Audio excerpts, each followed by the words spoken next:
बंद हो गया ये। हो रहा क्यों? हो रहा ओके, हाँ रिकॉर्ड हो रहा है। रिकॉर्ड हो रहा। क्या हुआ बोलो। कुछ नहीं। मैं मैं वही करने वाला था कल रात को। मेरे माइंड में वो 2-3 दिन से चल रहा कि मैं हाँ डेट लेंगे। अयो सीटर। मैं वो ही सोचा था कि मैं इतना ये सब कर ही रहा हूँ तो रीड कर ही लेता हूँ। मैं सोचा कि उसका रिव्यू लिख के भी मैं दे दूंगा सलोनी को। यहाँ तक सोचा मैं। काफी मैच हो सीरियसली रहा, कैसा मैच हो रहा अपना?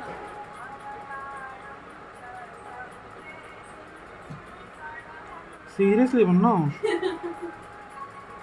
मैं अभी सुबह भी बोलने ही वाला था कि ये छोड़ो बकचोदी है, ये कर देते मैं पढ़ता हूँ ये। पर बाद में आपको पढ़ने का मन होता तो फिर मैं बोला छोड़ो जाने दो। नहीं तो फिर मैं सुबह भी यही बोलने वाला था कि मैं ये पढ़ने लेता हूँ आप सुनो। बैठ के पढ़ रहा क्या? बैठ के पढ़ रहा तो फिर इधर कुर्सी लेके आओ, पढ़ो जाके। बहुत सारे गरीब इंसान।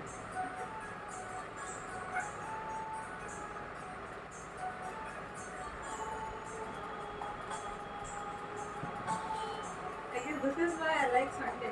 तो जो चाहे मैं कभी भी, तो पेंटिंग का मन करे मैं पेंटिंग के लिए ले सकती, तो सोने का मन करे मैं सोने के लिए ले सकती, मेरे को कुछ रीड करने का मन करे मैं रीड करने के लिए ले सकती। क्योंकि घर के काम हो गए ना इसीलिए।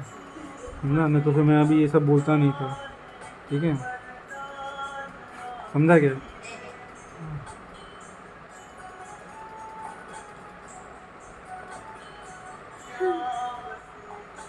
स्टार्ट करो।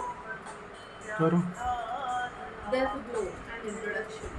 We all want to live well, and when it is time, die well too. It is the essence of most human aspirations. Within this, but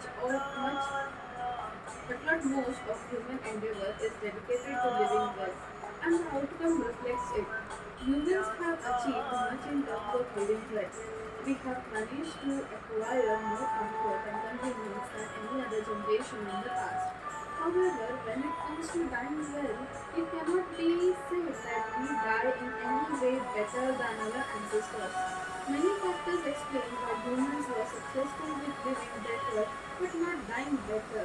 The most significant of them being the disparity between the way we treat life and death in our society. And क्या ये है, दोनों के mind में same book था।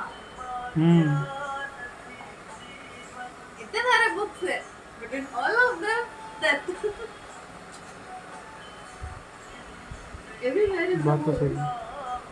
everywhere in the world, life is mostly considered a successful that is to be sung and celebrated, but death is considered a failure that is to be shunned and mourned.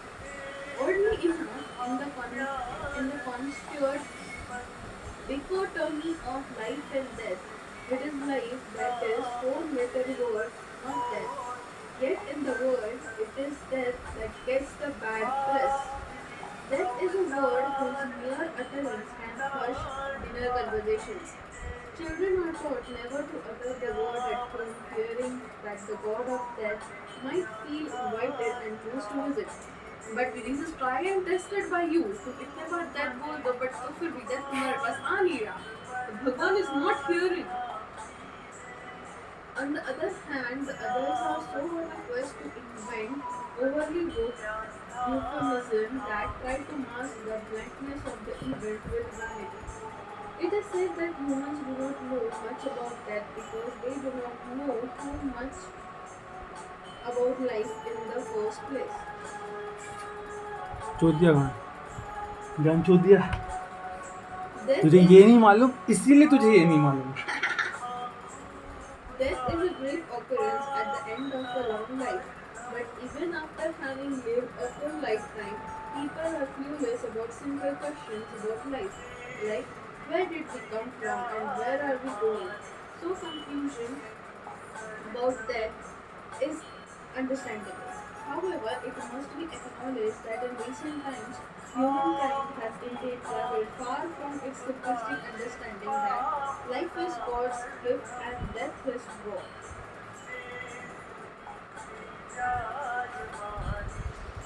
Traditionally, it was only religion that people looked up to for the unraveling of this mystery.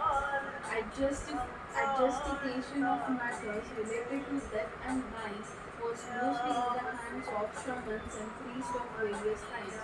It was only in the past couple of hundred years when a slew of medical discoveries began making a considerable impact upon health and mortality on a global scale that people began turning to modern science for answers on death and dying as well.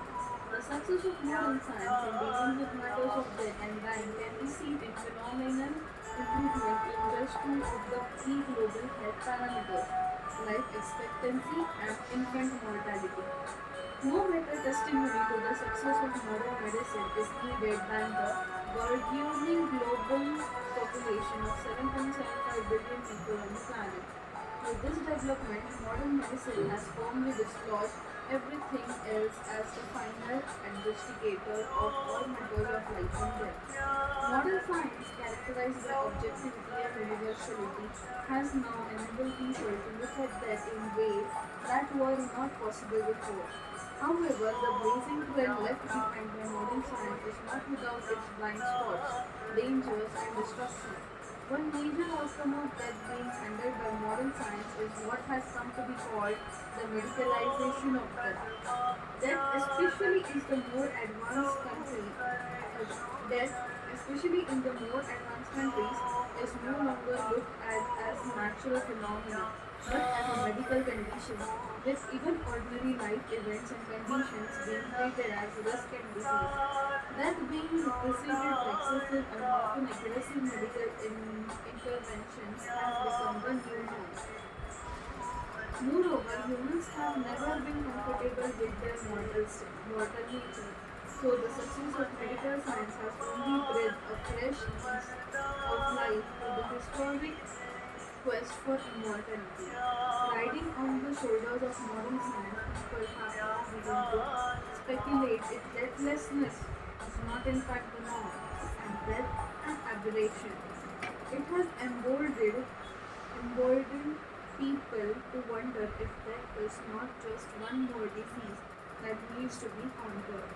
Something that our super sleuths in white coats will surely do within our lifetime.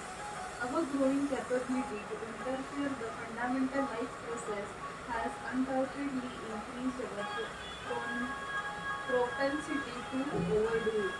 One reason why scientists appeal to the six-blind men studying an elephant, getting parts right while missing the whole, is the keyhole vision of life. That just as life can be understood as having three components. There is a biological part, a psychological part, and a metaphysical part that causes the biology and the psychology to happen. In recent times, our understanding of the biology of death has greatly increased. Today, we have a much better understanding of the point where biologically life ends and death begins. In terms of psychology too, much progress has been made. What makes a person? Is it nature or nurture? What is the role of each? These aspects too are much better understood, but the more profound questions of why death or life happens and how are still largely not understood. Unfortunately, today's science has access to the being only from the point where the body begins to the point where it ends. Science does not even acknowledge the possibility that something could precede life or succeed death. The hypothesis that life is just a chance occurrence in this vast universe of infinite permutations and combinations of factors is riddled with many holes. The simple fact that an unseen force abruptly turns on the biology for a period of time and then turns it off equally abruptly begs a deeper investigation needs even by the standards of science. While science stops where the body drops, the religions of the world are full of speculation as to what happens after that, leaving one lost somewhere in the no man's land in between. It is in such times that the presence of a yogi or a mystic like Sadhguru, who draws primarily from an inner experience rather than tradition or scriptures or academic learning, becomes invaluable. Sadhguru is a modern mystic and yogi who has touched and transformed the lives of million people around the world with his unique insight into life and the tools of self-transformation. One afternoon, almost 4 decades ago, Sadhguru, then a young man at his cocky best, had a deep spiritual experience that that changed his worldview and life entirely. Suddenly, what I had thought all my life was all around. I did not know which was me and which was not me. It also made him deeply aesthetic. Over the next few months, the experience became more stabilized and a living reality. This spiritual realization also brought back a flood of memories of his past lives and a deep understanding of the process of life and death. This experience made Sadhguru set out with a plan to teach the whole world to live as joyfully and aesthetically as he does. Over the past 4 decades, this has turned into a global movement aimed at self-transformation. But looking back, it is unclear as to at what point did Sadhguru, who has been considered a foremost authority on joyful living, begin being regarded as an authority on death as well. Was it when he began recounting clearly his past lives?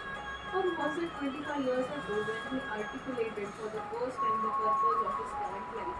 To consecrate the Brahmalinga, the dream of many accomplished yogis, which was entrusted to him by his guru 3 lifetimes ago. Henzo! Or was it when several people around him were able to recollect their association with him in their past lives spontaneously? क्या कर रहे हैं ये लोग? It is not very clear, friend, but some people began to turn to Sadhguru on matters of death and dying as well. However, Sadhguru has not always been the most communicative about death. In fact, one would think he was being prepared for it. Too many people who thought they could extract the deepest secrets of life through a single innocuous question, what happens after death, Sadhguru, has been disappointed. To their dismay, they were usually teased by responses like, some things are known during their experience. Others who wanted to know how to communicate with the dead were told to worry about communicating with the living things. People who asked about the existence of souls were told they had to work them, one under each foot. If all these teachings and practices have not been without a tinge of death or more, Sadhguru is probably the only person on the planet who would, in a deadpan tone, talk about death to a half full of people, first thing in the morning during certain residential programs. He would then lead them through a guided meditation on experiencing death firsthand. He is probably the one who will teach the way of effortless living by initiating people into death-like experience of meditation to be practiced twice a day. He is also the ambitious person who sets out to teach everyone in the world the way to live joyously, but on finding that he is falling short, through pragmatically embarks on teaching them methods to die peacefully at least. He is also the person who assures people if you have been initiated by me or have made the mistake of sitting in front of me totally, even for 1 moment, there is no rebirth for you. And the list goes on. Once when we were filming Sadhguru for a DVD, somebody asked him, why is it that in most Eastern traditions a very high level of scarcity is accorded to the moment of death? Why is it that the moment of death is granted a sort of quasi-spiritual status? Speaking outside his usual script of bitterness, Sadhguru said that if the moment of death is handled properly, if there was proper preparation, proper guidance, and perhaps some outside help as well, then, in spiritual terms, even that which probably did not happen in life could happen in death. Yes, what was a revelation to me. I had never heard of anyone speak of death as a spiritual possibility. But ये जो समाधि लेते थे वो तो खुद का तीर्थ ही करते थे ना, वो लोग खुद तो spiritual way में suicide. Wow, it can be called a spiritual suicide. समाधि लेना भाई सुसाइड, समाधि लेना सुसाइड कैसे हुआ? मतलब मेडिटेट करके what क्या करेंगे? क्या करेंगे? सुसाइड थोड़ी हुआ वो। They are seeking through to, भाई मेडिटेशन क्या है? व्हेन द समाधि क्या है? जो लोग भगवान से मिलना चाहते हैं या जो भी है, they are trying to introspect themselves and look within, ठीक है? दे आर नॉट नहीं कर रहा, they are actually asking themselves what they are. It's an self introspection, diving deep, decluttering your mind completely from the worldly things, ठीक है? तो that's the process कि आप दुनिया का, जैसे कि मैं अभी मेडिटेट करने बैठा बट मैं सोच रहा हूँ कि खाना क्या बनाना है, कि मैं सोच रहा हूँ कि अभी आपके लिए मेरे को क्या करना है, कि मैं सोच रहा हूँ कि कल ऑफिस में क्या करना है, मैं ड्राइंग क्या बनाऊँगा. We are constantly thinking those things. That diminishes the aspect where we think कि भाई हु आई एम, हुआ हमारा जो क्वेश्चन है, वो क्वेश्चन का आंसर आपको तब मिलता है when you remove all of this. जैसे कि कल भानु भाई बोल रहा था and he speaks this quite a lot at times कि when you have health there are 1000 problems to think about, but when your health is not there is only one problem, your health. As simple as that. So when you are trying to, when you know who you are, तो फिर आपके पास 1000 चीज़ें हैं कि तो फिर ये क्या है, तो फिर वो क्या है, ठीक है?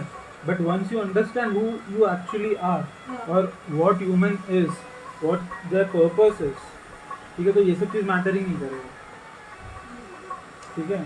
तो मेडिटेशन इज दैट, समाधि is that. It's not suicide, it's not something that कि हाँ मेरे को मरना है तो फिर मैं ऐसे बैठे बैठे मर जाऊँगा. नहीं, इट्स सेल्फ इंट्रोस्पेक्शन. इसीलिए तो वो निर्वाण बोलते हैं ना, बिकॉज दे अंडरस्टैंड. इसीलिए तो बोलते हैं जो भी है कि भगवान आपके अंदर ही है. You just need to die with him and understand what does that mean, that you have finally freed yourself from the shackles of the societal norms and you are able to see beyond this. You are able to understand things beyond this, which you might not be able to explain people. But to put it in the list, they then gather a group of people कि इसको simplify करो बिल्कुल कि मैं ये बोलना चाह रहा हूँ तो फिर ये देख तू. And that's how the principle of Jainism, Buddhism and other religions came into picture. कि गीता लिखा गया तो उसको मालूम है कि क्या है. He has already reached that. He knows what life is. He knows what death is. He knows who is right, who is wrong. He knows where Bhishma is right. He knows where he is wrong. He knows on what basis he needs to be punished. He knows the complete truth. कैसे मिला वो? अभी वो बताएगा कैसे? तो अर्जुन को गीता के थ्रू बता रहे हैं. तो उन्होंने समाधि ले ली है, ठीक है? In a way, obviously, he is the creator. He is the maintenance of the creation. He is not the creator. He is the maintenance of the creator. Maintain करता है, ठीक है? तो वो जो पार्ट है कि भाई वो समझना कि वो कैसे है, कि वो क्यों है ऐसा, दैट इज समझ, ठीक है? ये लोग जो भक्तिवादी करते हैं कि हाँ कृष्णा कृष्णा बोलो, राम राम बोलो या something like that, that's a way of focusing yourself to a particular aspect through which you ignore all the other norms and then you start thinking कि क्या है भाई, what is all this about. जैसे कि अभी this has been figured out that कि जैसे कि when you read the scriptures, Hindi scriptures, universe was created with the sound of Om. That was the first sound that came out of it. और बाद में ब्रह्मांड बना जहाँ से ब्रह्मा आए एंड उन्होंने बाद में बनाया ये अर्थ. उन्होंने पहले बनाया कुछ वो ब्रह्मांड में, there was a wave of thing and that's what Vishnu. So basically Vishnu was a creation of this which then Brahma got to know. तो ये साइमल्टेनियसली बने but they did not know each other. But इसको control करने के लिए ये इसके पास ही जाना पड़ता है क्योंकि मैंने तो क्रिएट कर दिया भाई, बट यहाँ पे गलत हो रहा है, तू हेल्प कर मुझे. तो इट्स अ कंप्लीट सर्कल. क्या होता कि इट्स मोस्टली लाइक दिस कि Vishnu is talking to Shankar, Shankar talks to Brahma, Brahma talks to. यानी कि विष्णु शिव का जाप करते हैं, शिव ब्रह्मा का जाप करते हैं, ब्रह्मा विष्णु का जाप करते हैं. That's how it is. इसीलिए ओम ही बोलते हैं, Om is nothing but Brahma create हुए ना उनसे, इट इज ब्रह्मा। तो ऐसा, and because creator need the support of the maintainer कि भाई मेरे क्रिएशन में प्रॉब्लम हो रहा है, अभी तू जाके देख ना, तो ही गोज ओवर, तो वो उनका नाम लेता है। एंड क्योंकि अभी ये क्रिएशन डिस्ट्रॉय हो सकता है, हाँ तो डिस्ट्रॉयर के नाम कौन लेगा? मेंटेनर कि भाई तू नहीं कर, रुक जा जरा, थम, है ना। बट अगर ये डिस्ट्रॉय कर देगा तो ये किसके पास जाएगा? क्रिएटर के पास जाएगा। तो that's how the circle is, समझा? That's how the three days, the trinity. हाँ ठीक है, अभी क्रिश्चियनिटी में भी ट्रिनिटी है। अच्छा क्या है ये ट्रिनिटी? नहीं मालूम? नहीं क्या? Holy water, son of God and the God himself, ऐसा कुछ है।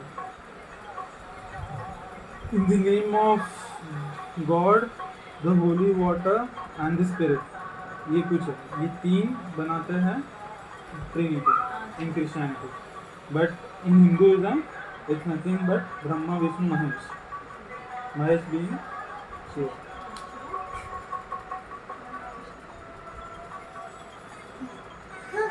ठीक है, समाधि का मतलब समझा?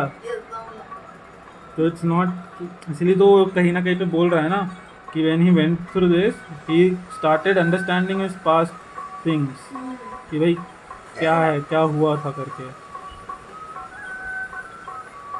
हमारा ड्राइंग रुक गया बीच में, Right. चलो। Some discussions followed this, but since it was mostly outside the scope of the video being filmed, Sadhguru did not elaborate further. I was very intrigued. Did Sadhguru just say that there is a big spiritual possibility hiding in plain sight in much feared, much abhorred aspect of life? Was there a huge free ride waiting to be taken at the moment of death when we were oblivious to it? If so, why haven't we learned of this before? Why is it not being spoken about more? Why are we not alerting people to it? Could Sadhguru offer the necessary guidance for the preparation to be given the required help? Of course he would. But would he be coaxed into opening another front in his engagement with the world? Sadhguru was certainly willing, but the task of compiling the book was not as easy as I imagined. I had assumed it would be a simple task because, after all, if one knew something, how difficult would articulating it be? Well, that turned out to be somewhat naive on my part, because explanations can only traverse from the known to the unknown, and in this case, the gap turned out to be rather formidable. The grand phenomena of life cannot be constrained to the period between birth and death, as seen by modern science. It goes back all the way to the beginning of creation and extends all the way to wherever the creation is feeding. Hence, any understanding of death that does not take this fact into account is bound to be incomplete and incorrect. In the first part of book, Life and Death, in one brief, Sadhguru describes the essential mechanism of life and death using several approaches. He describes the yogic understandings and further simplifies his this using the example of the familiar soap bubble. Taking the discourse beyond the usual boundaries, Sadhguru traces the origins of life from the beginning of creation to the cycle of birth and death that we all undergo. He also talks about the different kinds of death and what choices we have in death. He concludes the first part by describing the highest form of death, the dissolution of the self, which is the goal of all spiritual seekers. समझा? Spiritual society. हम्म, Spiritual society. ऐसा। मुझे एक तो कभी कभी लगता है कि मेरे को पढ़ने का जरूरत नहीं, पता है मेरे को, I know what it is bro. In addition to explaining the underlying mechanics of birth and death, one of the objectives of the book is also to help one achieve a good death. समझा क्या रे? इसलिए अपन read कर। In the second part of the book, the graceful of death. ओह भेज दे इसका part से क्या? मैं कौन सा द पार्ट रही हूँ? Second part of this book, अच्छा, this part book. 1, Okay. This लिखा है ना, क्या मतलब?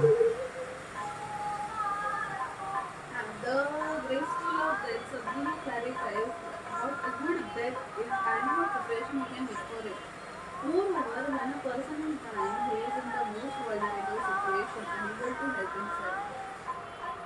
Sadhguru explains what assistance one can provide in such situation and the difference that can make for the dying person. He talks about how the person's journey after death could be assisted by doing some simple acts. He also shares some initial insight into grief and how we can deal with it in a meaningful manner.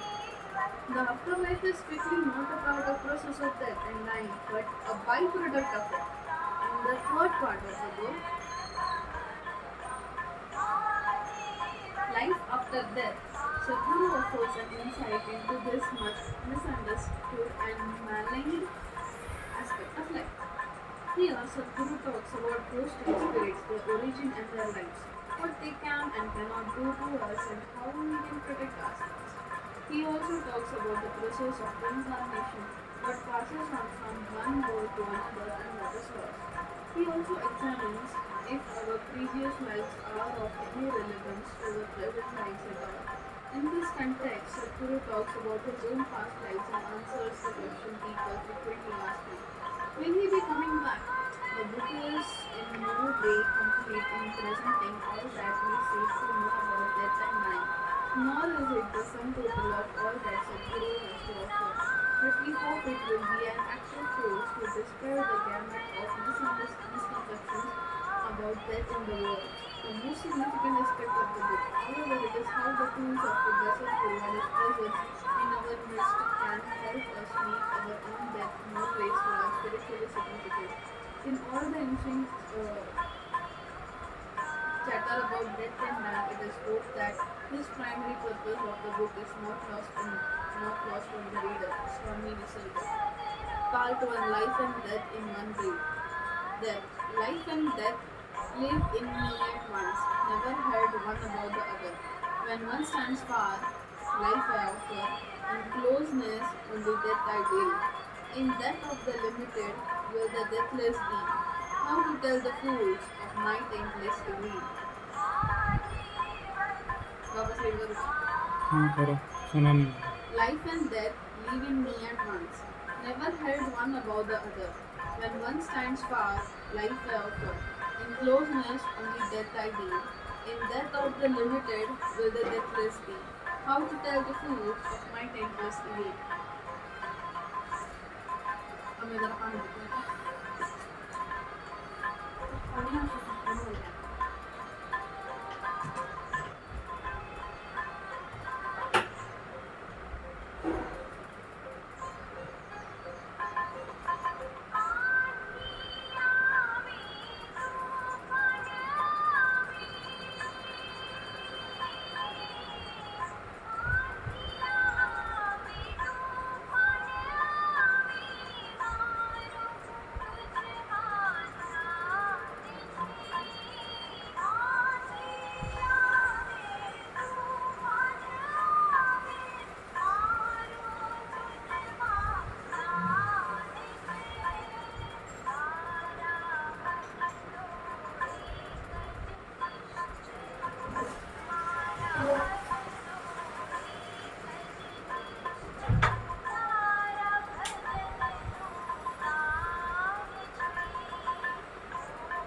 मेरे लिए भी लाना।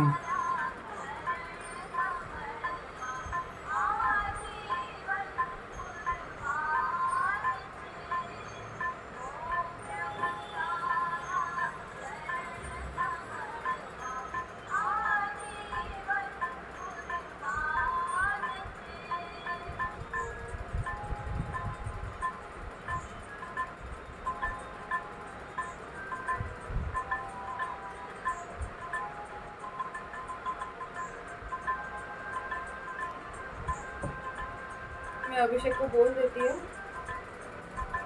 पानी लाने के लिए। हो गया तो बोल दूँगा।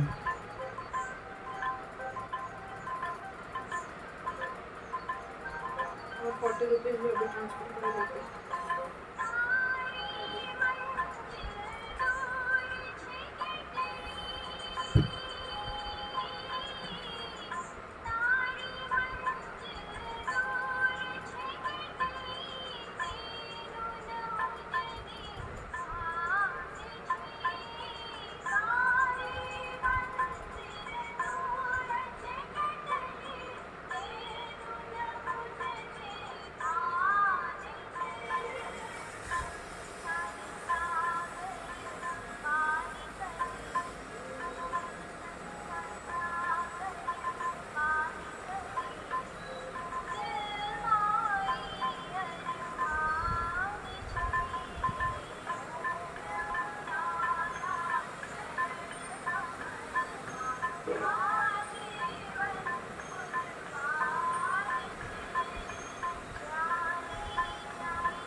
What is that?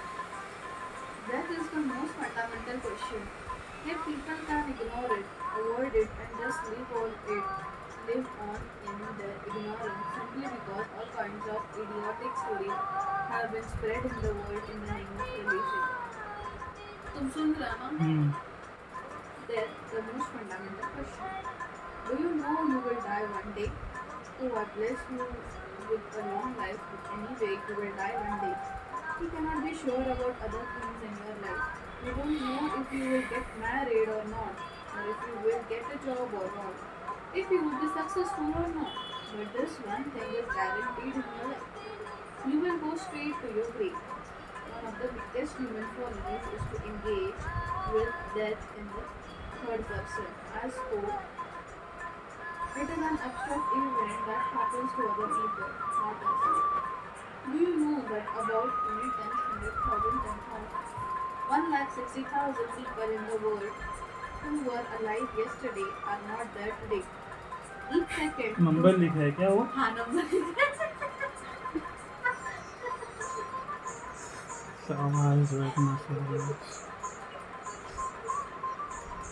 समझा मेरे को। each second, two people die in the world, and one day it is going to happen to you and me too. It does not take enormous research or intelligence or even education to know this. This knowledge is inbuilt in every human being, yet we think we have an unlimited lease of life. This situation is best expressed in the Indian epic Mahabharata. कौन पता नहीं। अभी नहीं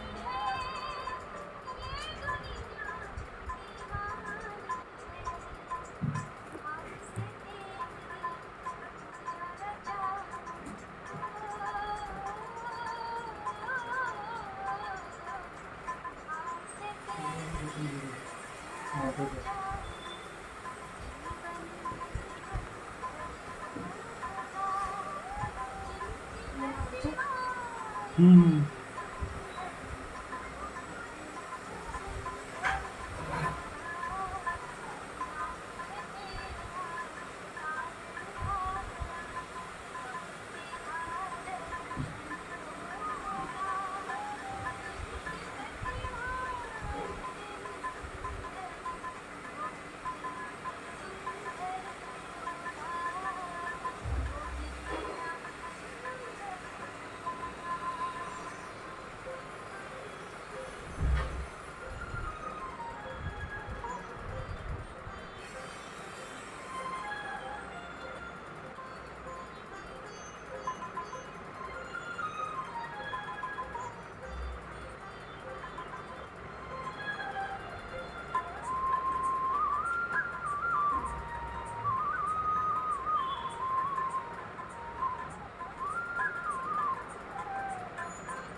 चला जा क्या?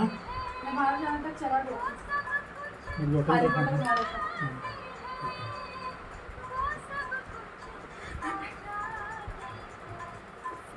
उसको मालूम था पैसा भर दिया ना, इसलिए तुरंत आया। समझा?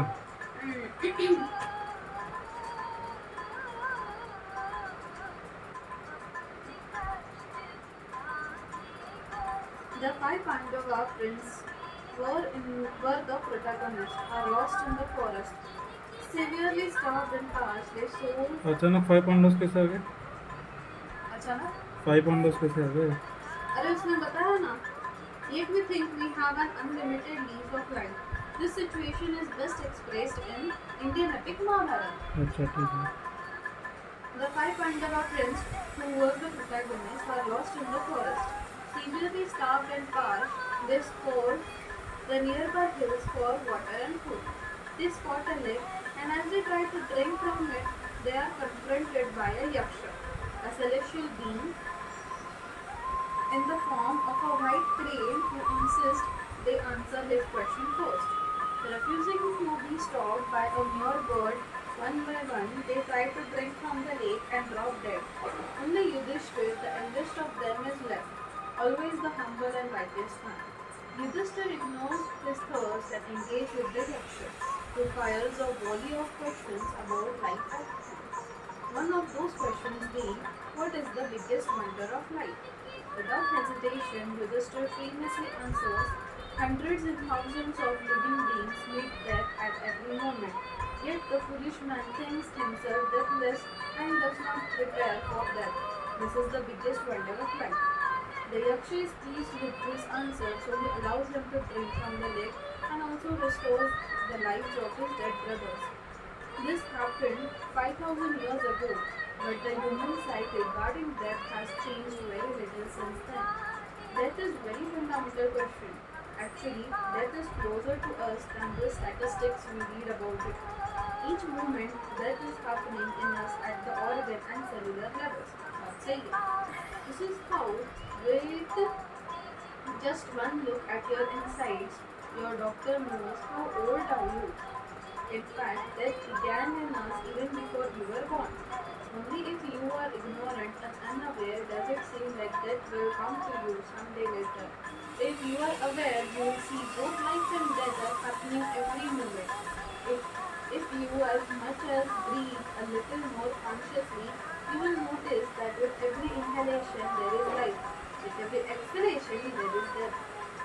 Upon birth, the first thing that a child does is to inhale, to take a gasp of air. And the last thing, ये तुमने किया था बचपन में, समझा क्या? क्या लाइफ किया था? मिलते मिलते ही भाई तुमको ऐसा एयर अंदर लेना था, इसलिए पानी भी अंदर गया। तो ज्यादा ही उतावला था तुम एयर लेने के लिए। ये ऐसा नहीं कि वो हगे,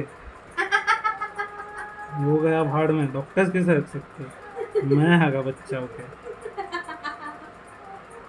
वाह, ऐसे ऐसे तुमको सूंघने आ रहा है यार। तुम बचपन में कितना मस्त सी यम्मी यम्मी स्मेल करता रहेगा। शाबाश। देखो बन गया ये। अच्छा शेडिंग करो अभी। अच्छा तो लग रहा। बराबर 8 टेंटिकल्स है अपने, बैलेंस्ड। इसके ज़्यादा है बट अपन दोनों दूसरे के साथ होता है ना?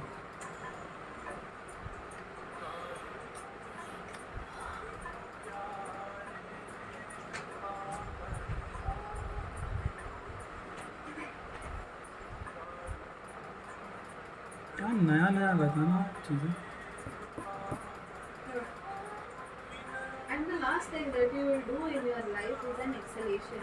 You exhale now, and if you do not take the next inhalation, you will be dead. If you do not get this, just do an exhalation. Hold your nose and do not do the next inhalation. Within a few moments, every cell in your body will start screaming for life. Life and death are happening all the time. They exist together, inseparable, in the same breath. This relationship goes even beyond the breath. Breath is only a supporting actor. The real process is of the life energy or prana that controls physical existence. With certain mastery over prana, one can exist beyond breath for substantial amounts of time. Breath is a bit more immediate in its requirement, but in the same category as food and water. Breath is such a fundamental aspect because of one small thing happens